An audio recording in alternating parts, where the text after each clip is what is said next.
Hello everyone, this is Jade Martin and you're on my channel. As promised, yun lagi niyo po nire-request before na pag-usapan dito sa channel ko. Pagbibigyan po natin ngayon. And of course, we have a very special guest kaya medyo excited po ako for this episode. Salamat po sa mga naghihintay, mga 10 years na yata naghihintay pero andyan pa rin Thank kayo. you. And like I told you, I've invited the best person to talk about reincarnation. Makakasama po natin ang tinatawag na institusyon, the legend and the idol of many of us. Of course, Wow. Mr. Jaime Licauco. Hello, Hi, Sir sino Jaime. yan? Teka lang po. Ito. Kayo po, I wala don't, na pong iba. I don't So it's good recognize to him. see you again. Thank you. It's been a long time. I think last Yes, time I saw you prior to my stroke, that was 4 years ago. Kamusta na po kayo ngayon? I'm okay naman, but still weak because it's a heart problem, which is a long time. No? I mean, it's a difficult to cure. It's congestive heart failure and all that. But I'm okay. At least You look I'm not very much bedridden. okay. Yeah, So let's start off with the discussion. Before sure. we start asking you questions, ang una ko po munang itatanong is what can you share with us about reincarnation? Naku, ang dami, depending on what you want to learn, no? First, people ask, totoo ba yan? All that. So these are Hmm. the basic questions. Ang daming pwedeng pag-usapan tungkol dyan. And even that question, kung totoo ba yan, tagal na usapan yan. So you So just doon po shoot muna tayo questions. sa how do you define reincarnation? Kumbaga kasi marami pa rin hindi nakakaintindi until na kung ano yung pusa ko. Okay, James, sandali lang okay. po. Pusa Nawala yung ka. pusa. Where are you? James, Nawala ka. James, yung pusa. Ayun, there you are again. Dumaan yung Um, pusa. Reincarnation is simply what we can call it the process of having several lifetimes, being born again over and over again for several lifetimes. That's to reincarnate. It comes from two words, which is again, and carne, Ah, which is to meet. So to reincarnate is to become meat again, no? Become meat. That's what reincarnation literally means, no? To live again several lifetimes. ano po ba That's ang it. purpose? Bakit tayo nagre-reincarnate? That's a good question. It's the reason for that is that we are not perfect. No, we are born with all weaknesses and defects and all that, and on several areas: moral, intellectual, physical, and spiritual. And the task of the reason for incarnation is to perfect ourselves. No? To perfect ourselves. When each incarnation, we're supposed to become better. You see, this is the objective of reincarnation is to become really a higher being with each incarnation. We become higher and higher on all levels. However, because of free will, we can go down. We can oppose our destiny or our objectives in life, no, and how higher our purpose. And therefore, some people, even saints, may reincarnate as a slave or something in the next life, no, depending on So how they live their lives. is it also So that possible that we can reincarnate as animals or plants? no, no. Well, okay, let me clear that up. From the Buddhist and Hindu religion, yes, no, because they believe that the human form, no, the body, is not important. It doesn't matter whether you are born a human being or a cow or a dog or whatever, even a snake and all that, because to them it is just a different manifestations. No? But from my study, there is no case that we have discovered where a person said that he was an animal. No. So although I respect the Buddhist point of view, I respect the Hindu point of view. However, we do not find proof that there is such a thing. No. It doesn't mean they are wrong. It doesn't mean that we are right. It's just it's a different point of view. So So you I talked respect about that point of view. you mentioned about destiny a while ago. Yung process po ng reincarnation, ano po ba kasi dapat ang destination ng mga tao kaya nagpapatuloy ang reincarnation? Where are we supposed to go after this process? Well, there is according to evidence, no, from near-death experience, from electronic voice phenomena, from channeled information, and from all, uh, channeled information and many other proofs. When a person dies, he goes to an in-between place or in-between state where he is told or shown to review his past life. Mhm. And from this review, he will learn, he will know what he did right and what he did wrong, and would want to to better himself. No? So he is in that state where he is examined. No? And this is from the Catholic standpoint where you are judged. No? And from the Mm. Greek and Egyptian, especially the Egyptian, there is this judgment of where they weigh your heart with the cotton, no? And it should be equal.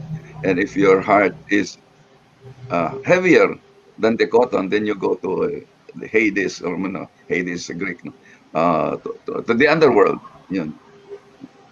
So Personally, this sir, do you believe in the concept of heaven and hell? you know, Jay, these are religious concepts, no? And if you are a Catholic, you're a Christian, then you believe in it, no? So Mhm. because that's your religion. But again, there is no evidence for hell.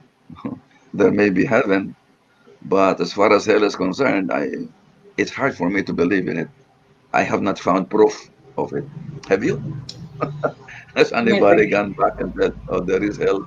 Nobody, except no, the Christians claim to. Well, that's their religion talking, but they have no proof.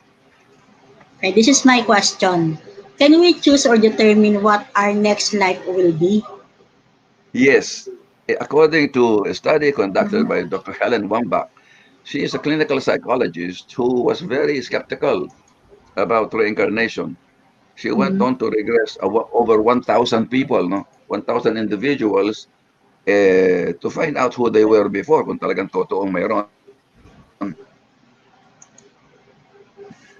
And she living in after so many years, no years of research. She's dead now, but so many years of research, she found out that people have memories of past lives. Mhm. And uh, according to the study, we have a choice of what we will be in the next life, what we will be, whether we're going to be American or Chinese or Japanese or whatever, and we choose our sex, no, whether going to be born male or female. We choose our parents, no, and the century we're going to be born in order to work out our karma. So it's governed by karma, what you will be, no. But it's your own choice, according to this to our study. We choose those things because there is free choice. Eh? There is free choice. You can choose the kind of life you want to in order to work out your karma. That's the critical thing. Can we also choose not to go back anymore? Can it stop? That's a very interesting. That's a very interesting question. I think my personal view, hindi pwedeng you don't choose because you have to even not choosing is a choice, no? Perhaps you can delay it. You can probably stay there in the spirit world to learn more, to learn from your spirit guides and from higher beings. Maybe you can no longer stay there. But eventually, the the road to perfection is here on earth. You have to reincarnate in order to work out your karma. How will you work out your karma if you don't reincarnate? You won't Mhm. be able to do that. So Even here's Teilhard de another. Chardin, Teilhard We de have Chardin is a Jesuit anthropologist and evolutionist, no? And he believes in a person uh, not really being born again and again, but the evolution of life. No, to him is not reincarnation, but evolution to a higher and higher being until we reach Christogenesis or Christhood, which is the perfect human being, is to be God ourselves, because of Christogenesis. so Marian Simon is asking, Ilang beses po nagre-reincarnate ang isang tao? Is there a limit to reincarnation? That's again a very interesting question. There is the limit. There is your consciousness. No, you reincarnate according to your consciousness. No, so there are some people who will probably reincarnate faster and will reach perfection over a shorter period than others. No, will probably take a longer time. So it depends on each person's consciousness. There is no fixed um, number of reincarnation that a person has. Although there are some Hindu and I think Hindu beliefs that we reincarnate only 77 times. After that, I don't know what happened. But there is a belief. That's their own belief, and we have to respect that. But where is the proof? Again, I always ask, where is the proof? Nasaan ang katibayan? Always ask, where is the proof? How do you know what you know? No. And this is the problem that I have is that I keep asking this question until I can prove to myself, to my satisfaction, not to others. Because what is satisfactory to me may not be satisfactory to you. No? But it's okay because I am not interested in converting people. No? So it must be uh, uh, provable to me. No? Okay. So So sir, wala tayong away. No? You can believe what what you want to believe. I will not quarrel with you. I agree with that. So what happens to the soul after death? Since it doesn't go But, to heaven or hell, what happens to it? but there is such a thing as a state of what we call heavenly, where they're in a nice place and there is beautiful music, angels and all that. There is such a place where you're perfect, no, and no sickness and all that. I think I believe in that particular thing, but it again depends on the. If you ask a Christian, what happens to you after you either go to heaven or to hell? But if you ask an American Indian native, where does the soul go after death? You know what they will say? The, Mm-hmm. the soul goes to his uh, favorite hunting ground. To his favorite hunting ground. That's where the soul goes, according to American Indian. So you see, it's very interesting, no, that different cultures will have different answers to that question. There's Ang another problema, question Jay, from a viewer. Uh-huh. ano, Sige po, please continue. no, Hanilin, the problem is that we haven't used only one point of view. We were inculcated, we were brainwashed. Ito lang ang point of view. So when we hear other points of view, we get surprised or we fight it and we quarrel and say this is wrong. You see, I'm very open-minded. No, I I I research on the different viewpoints. When I was in the Catholic, because I was born a Catholic, I was raised a Catholic. My parents are Catholic. We go to Catholic schools and we pray, we hear mass, we take Holy Communion, we confess our blah blah blah, all those. I did all that, no. But then afterwards, you begin to question certain things and say, what is it all? What is the proof? No. So I started researching and asking questions because nobody could answer me. So I had to do my own homework, and in that research, it became a passion for me because I wanted to know. I just wanted to know. That's all. I'm not trying to prove anything to anybody. I'm trying to prove it to myself. Primarily, I'm more difficult to convince than others. I will never believe anything without proof. So I always ask for proof, proof mo. And you will notice in all my writings, there is a basis, there is proof, there is evidence. so here's a question from Jessil Salazar. How would I roughly know kung ano ako sa past life? Is there a way to find out? Oh yes, there are many ways actually of finding out. No, one is through your dreams. You can know your past life if you dream of that you're in another place, you're in another time, you speak a different language, you wear a different costume. You probably are dreaming your past life. That's one. Number two, there are spontaneous recall of past lives, which was studied by Dr. Ian Stevenson at the University of Virginia. Stevenson was a psychiatrist who studied about 1,500 cases of spontaneous recall of past lives. And he found that a lot of children between age 3 and 12 are able to recall past lives. And he examined all of these people. And then he wrote a book.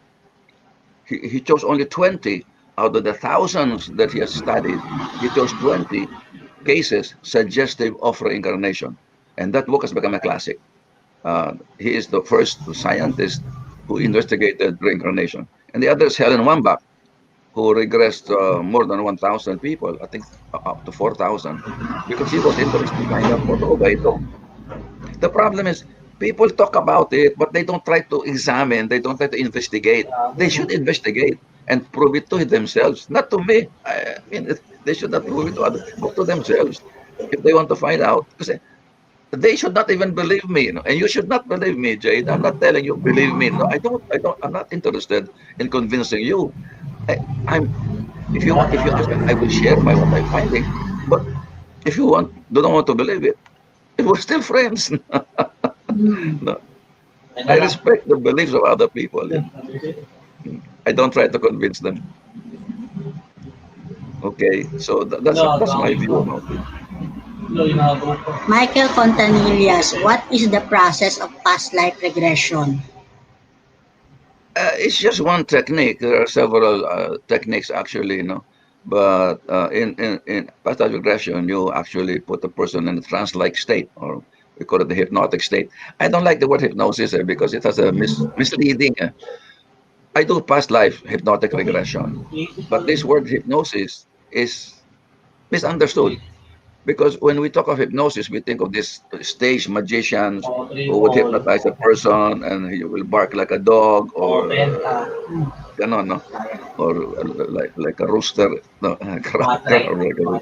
Uh, that is not how it works.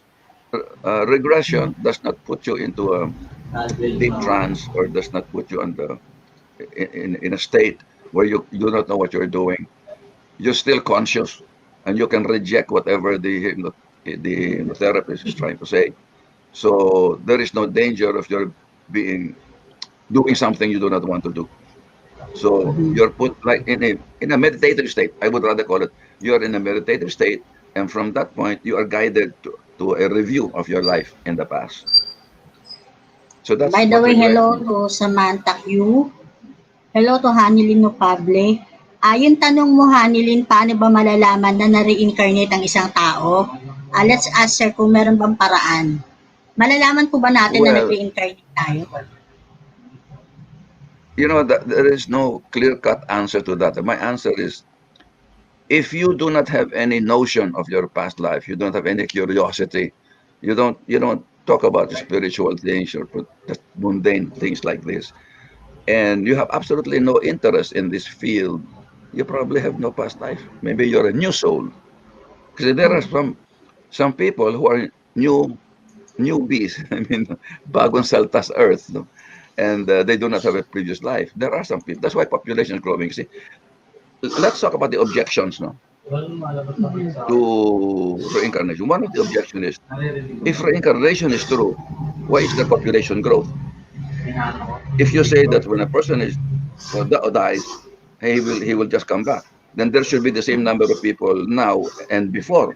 But population is growing, therefore there is no reincarnation. The answer is very simple. There are new souls coming in for the first time to Earth to live on Earth, and that's why population is growing. You see, that's a very simple answer to that, and people are wondering, bakit? Well, that's the answer. There are new souls coming in for the first time. So uh, we asked it before, how many times you reincarnate depends on consciousness. There's no fixed number. As far as I know, there's no fixed number. There are some schools of thought who say that we live only up to 77 lifetimes. But that's their belief. We respect that. Ito naman, nasagot, Hanilin, nasagot na to ni Bakit Sir namin Jimmy reincarnate? kanina. Reply mo na lang yung video para Yes. hindi pa In order ulit-ulit. to perfect ourselves. In order to perfect ourselves. That's why. How How fast is fast? the process of That's another interesting reincarnation? question. That's again a very Kasi interesting question, Jade. It meron po depends kasi ibang again, no, on your nagsasabi need. na There are some, after for 7 years example, daw, yung iba naman sabi, meron naman daw what's that again? nare-reincarnate na pagkapatay pa lang, nagre-reincarnate din agad-agad. Gaano po ba katagal yung Yes. proseso bago ka ma-reincarnate? I cannot tell exactly the why, no, but there are some cases where a child dies, no, let's say at 10 years of age, and another child is reborn in the same family. And the second child is the reincarnation of the first. There have been at least one or two cases I've read about it na nakilala nila. Kanilang second child was the reincarnation of the first one. Namatay naman when that child was about 6 or 8 years old, no, ganon. And so there are some cases where it is fast and reincarnation.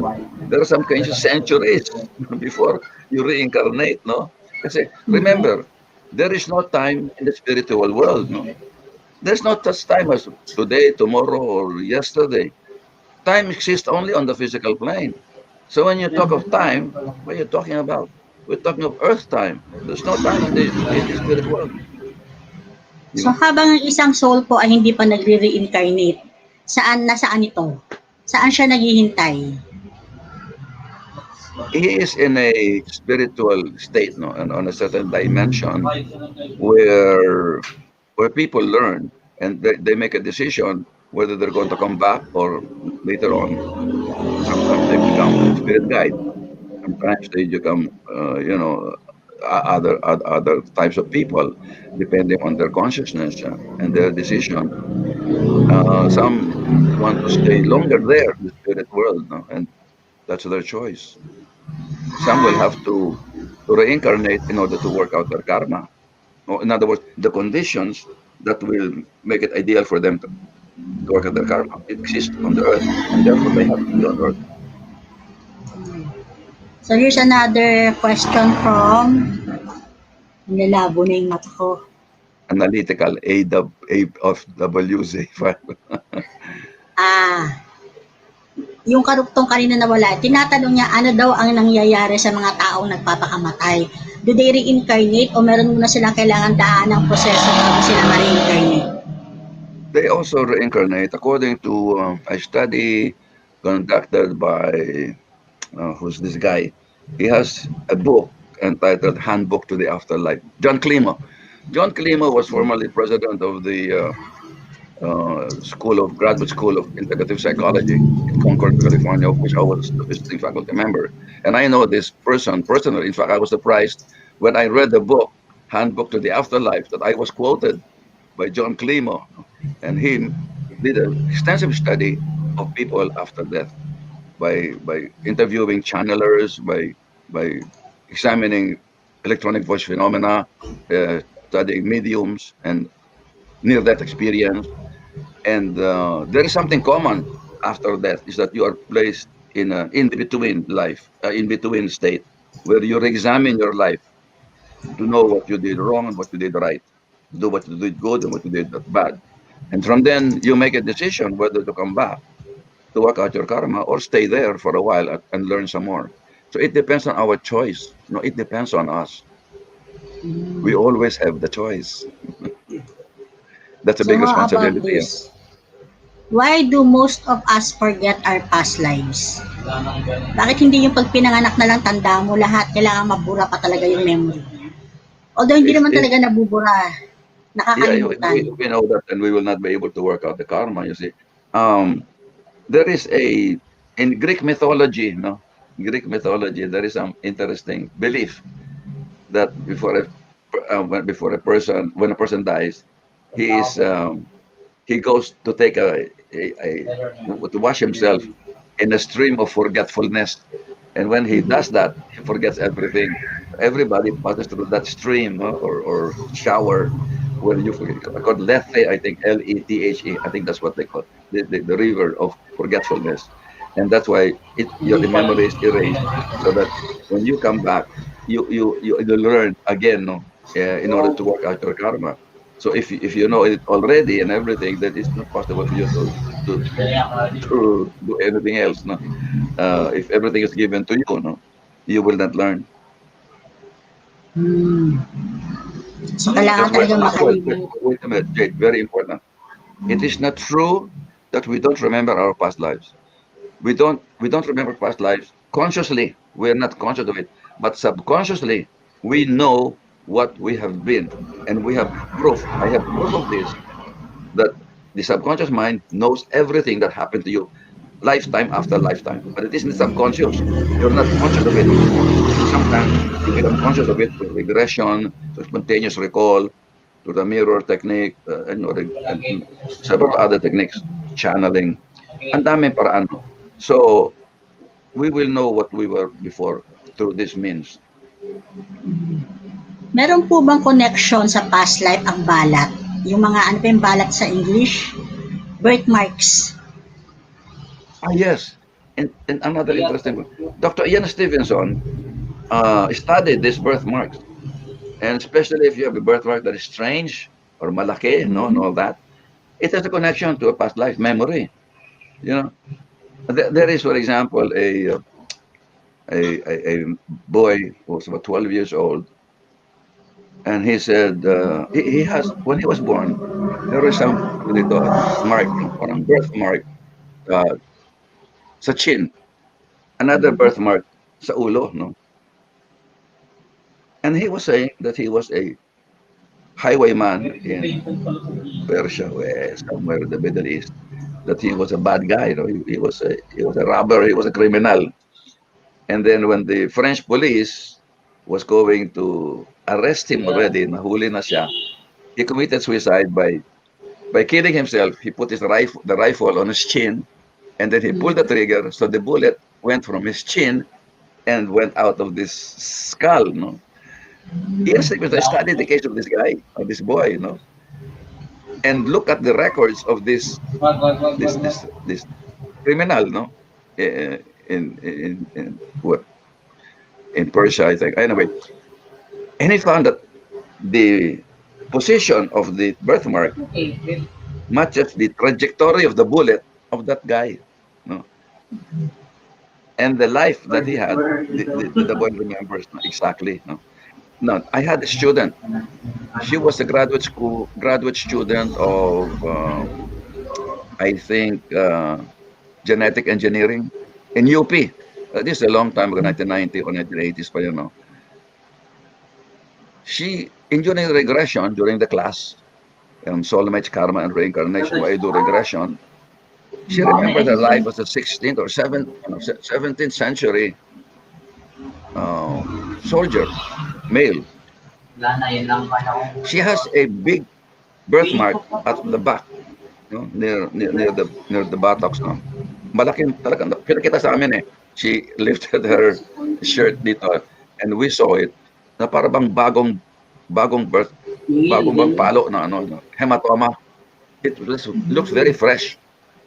And then she said that in the previous life she was a male soldier, and she was caught, no, by the enemy, and she was shot on her right part of the stomach, where she has a mole right now on that part, and somebody whacked her, no, with a big, whatever, pinalo siya, no, sa likod, and that's where the birthmark is.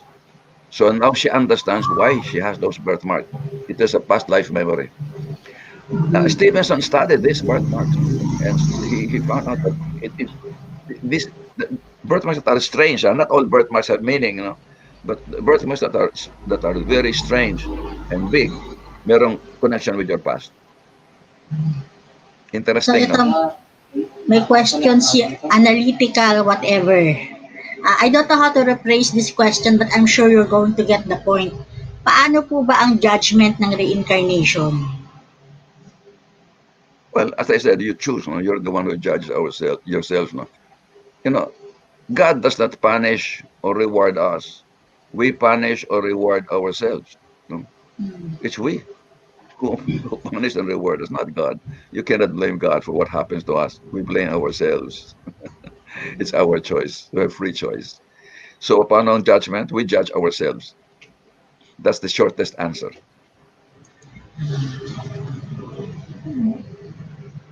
Ayan, bumabati lang. Good afternoon, Sir Jimmy and Miss Jade. Buti nakahabol. Buti nga nag-push through na. Ilan days na namin tinatry to. So, after 10 years, naging Yes, you've been. successful din. Yeah. And thanks to my neighbor here, si Daniel Unciano, who's bit knowledgeable about this technical gadgets. I am not. I am low tech. I belong to So, the Jurassic age. Oh, Jeg Deman, I believe reincarnation is real. yes, So thank yung you. iba po sa inyo, kung meron kayong mga gustong itanong, i-comment ko lang kahit na naka-off-air na kami.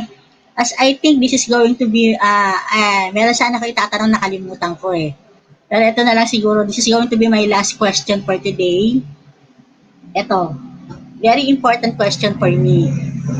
What will make us stop reincarnating? Para matigil na, ayoko na.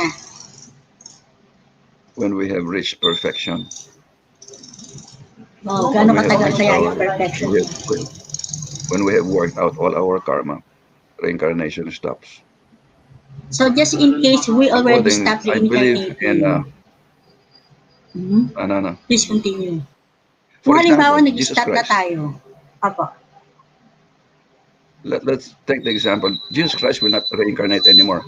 He had about 30 past lives, according to Edgar Cayce. No? He was Buddha, he was Joshua, he was Joshua, he was Joseph, he was Anand, he was Adam before, and then he yeah, became Jesus Christ. No, he had so about 30 incarnations, including Hermes, no, or Trismegistus, is believed to, and also Melchizedek was formerly Jesus Christ, according to Edgar Cayce. And he yeah. will not reincarnate anymore because he has reached perfection. Okay, Mm. so that's the answer there. So once we That's when reach you stop reincarnating. perfection, hindi na tayo magre-reincarnate, ano nang mangyayari sa atin? We become God. We become part of the Godhood. And when we become part of the Godhood, we are God. Get it? We are Yeah. integrated into the divine. Very deep but See, very it's a very difficult interesting. concept. It's a very new concept. I'm sure many people will not understand what I'm talking about. But the process of incarnation is to better ourselves, to improve until we become God ourselves. No? So we don't reincarnate anymore when we have perfected that. It takes a long time, centuries, thousands of years maybe, before we reach that level. So, ano pong Okay? kaya advice niyo sa mga viewers na nandun sa point na nakakaranas ng hardships kasi meron silang ina-undergo, inaayos na karma? Just a little Yes, advice. then the best way is to find out why they are in that state, to find out who they were in the past and how this karma come about. See, karma can only be extinguished by understanding the reason for its being. That's the only way you can extinguish karma is to know why it's there. Because once you find out it's there, it's no longer necessary. No, because you know what it is. So that is the purpose of karma. It's for you to know why you are suffering. When you know that, no longer is necessary. So our task on earth is to remember who we really are, to remember our purpose in life. May humabol pa ng tanong. Michael Pontillas, about po sa LGBT community, may story ba na alam niya ang kanyang opposite sex noong past life at pinili niya ang katawan niya ngayon? Yes, there are actually, I have actual cases of that. But one of my students, no, found out who he was. He's gay, right now. He's a lawyer.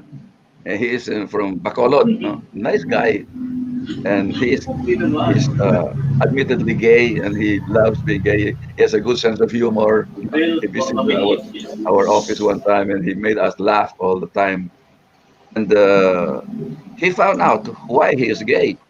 You know, he found out in the regression during class that he lived in a very primitive era, very, very primitive era. And during that time, one time he stole bread, no? And he was punished. In another lifetime, he was an executioner of gays. He punished, no? He executed gay people. So now he has a chance to be gay himself. So, tanong ni Analytical, whatever. Ano pong connection ng forgiveness sa reincarnation? Well, in karma, we learn not to judge, because there is always a reason why certain things happen to us. So once you accept your karma, that is the form of forgiveness, forgiving yourself and forgiving others. and therefore you lessen the karmic consequences of your actions in the past. You let go of the So, past. ito pong question ni Michael Pontillas is a bit personal. Paano nyo daw po na-meet si Jose Silva? Who is Jose Silva, by the way? He is the founder of the Silva mind control process, no? Which is a seminar which is offered all over the world. I went there to Laredo, Texas, the headquarters of the Silva Mind, to study advanced techniques of Silva mind control and to be an instructor. So I had a license to teach. That's how I met Jose Silva and his lovely daughter, and who were teaching there. So I studied under him. So, sir, before I let you go, you have a new book, right? Yung sinasabi niyong e-book. Can you tell us more Well, about it? the new book. The problem is that new book is an e-book.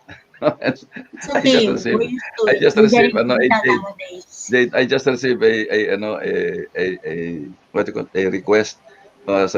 Can you sign my new book, yung new book, no? How to develop ESP. Sabi ko, I cannot sign your computer.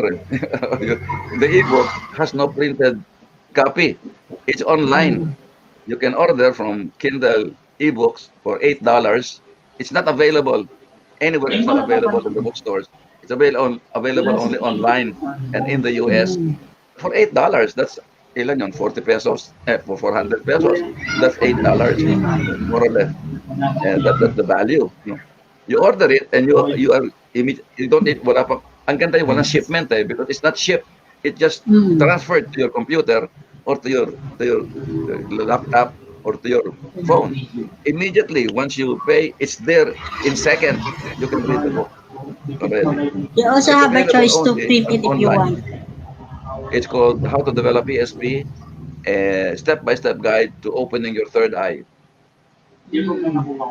So yan, one of the most requested topics din yan dito, opening the third eye. So kung interested kayo na ma-open ang third eye, tumalas ang intuition, please check out the new book of Sir Jaime Licauco. It's called Developing ESP. Your Am I right? ESP. Yes, How to Yeah. Develop ESP. Mabibili nyo yan sa kindle.com. Chinek ko na yan. Kindle ebook. Kindle Chinek ko ebook. na, it's available for only $8. Kaya hindi po kalimutan tangkilikin ang sariling atin. Murang-mura. It's so cheap, di ba?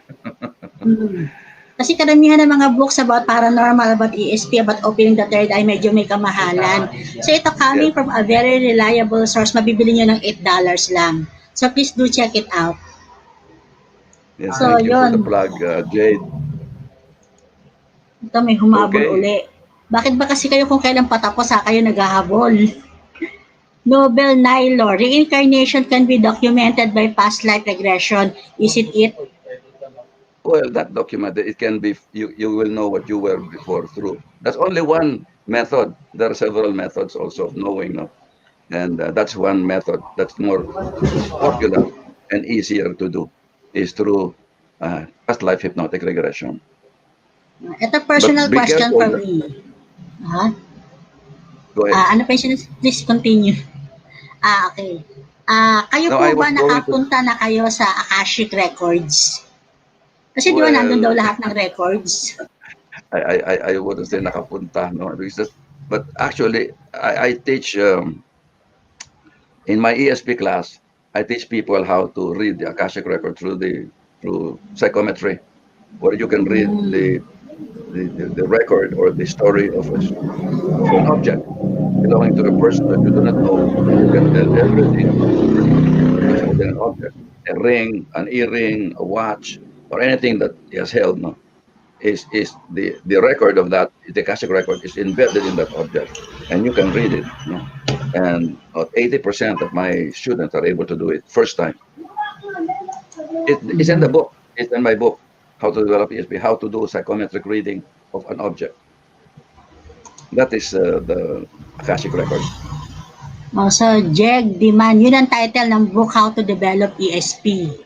Again, Yes. check nyo uli sa kindle.com. What is the greatest lesson you've learned by all your work? Question from Michael Pontanillas. Well, maybe I will quote Socrates. No? I learned that I know nothing. I learned that the knowledge I have, the more I learn, the more I know that I don't know. And so I keep on searching and searching for the answer. And that's the greatest lesson. There's so much that we have to know. One lifetime is not enough for us to learn this. And it's my passion. You know, by this time I have read maybe 3,500 books, maybe 4,000 already, volumes of books on this subject alone. And Ilang I'm beses not na po boasting. kayo na reincarnate? Oh, siguro Sa tagal dami na. ng book na naisulat nyo. There's so many. So I've written 17 books and 18 now, no, with this new book. I've written 18 books. And Are you aware of your very first past life? again, Are you aware of your very first past life? Ano yung unang-unang life I am nyo? very first. No, I'm not. I'm aware only of the past life that I had, which is important for me in this lifetime. I have many past life I do not know, but the one that is critical was my past life in Egypt 3,500 years ago, when I was a monk, a scribe. I was a keeper of esoteric wisdom during the time of Ramses II. I was a monk, Mm. the scribe. I also had past lives in Japan, in China, and in Lemuria, but I'm not aware of what I was doing there. But in Egypt, when I went to Egypt and I went to see the pyramid, I was amazed how familiar I was with the place. I felt so at home, no, going over the pyramid. I was in Cairo and I visited the pyramid. I was so at home. I was so excited, like it was coming home because I didn't know I was there before. So what do you think is the purpose of your life today? My purpose Today. is to enlighten people, to spread knowledge, to raise the Yes. consciousness of people in this part of the world. In each part of the world, there are prophets, there are people who are given the task to do this. And according to one scientist that I met, it is my task in this part of the world, no, in Asia and the Philippines especially, to help in the development of consciousness. So just in case some of our viewers would like to learn from you, ano pong dapat nilang gawin? Well, I have an email. My email is very easy to remember. It's my name, jaimetlilicauco@yahoo.com. And Mhm. those of we have also a webinar if they want to study through online. We have the Inner Mind Development Seminar, the ESP Seminar, and the Soulmate Karma and Reincarnation. Very cheap, no? If they will click innermindlearning.com, innermindlearning.com, they will be given instructions how to open that. And for a very, you will be surprised how cheap it is, no? And they can enroll and they can work on on these lessons, no? Ah, ano pa naka-ready na yung mga Okay. lessons, pre-recorded na? So thank you very much, Jade, for this opportunity to be in your Thank program you and very much din keep po. up the good work. Thank you also for all the insights you've shared. I'm sure all my viewers or our viewers will Nawala ka. treasure this. What happened? You became a statue. Nag-freeze yung wifi siguro. Pero naririnig niyo pa ako. Okay? Okay, thank you very much, sir. Sana meron pang next time. Nawawala So, ka. I think the signal is becoming bad. okay. Anyway, thank you again Nawala for siya. this. Nawawala ka, Jade. Nawawala ka. Hello. Sige po, okay lang. I think I have to say goodbye now. Thank you so much, Sir Jimmy, for being with us today sa pagpapaunlak dito sa interview na to. So, ayan po, as requested by many of you, the topic about reincarnation, and of course, I brought to you the best of the best na tinatawag nila, si Sir Jaime Licauco. So, may mga questions pa yata. Siguro, sagutin ko na lang kung kaya ko. Hindi ako kasing galing ni Sir Jimmy. Who are suggested to do past life regression? Or who will benefit the most? Will it be okay to undergo dahil curious lang? Thank you po. So, ganito yan, Christine. Sino yung mga nakakapagsagawa ng past life regressions? Meron talaga mga specialist mga past life therapist na gumagawa yan. And as far as I know, si Sir Jaime also conducts past life regression.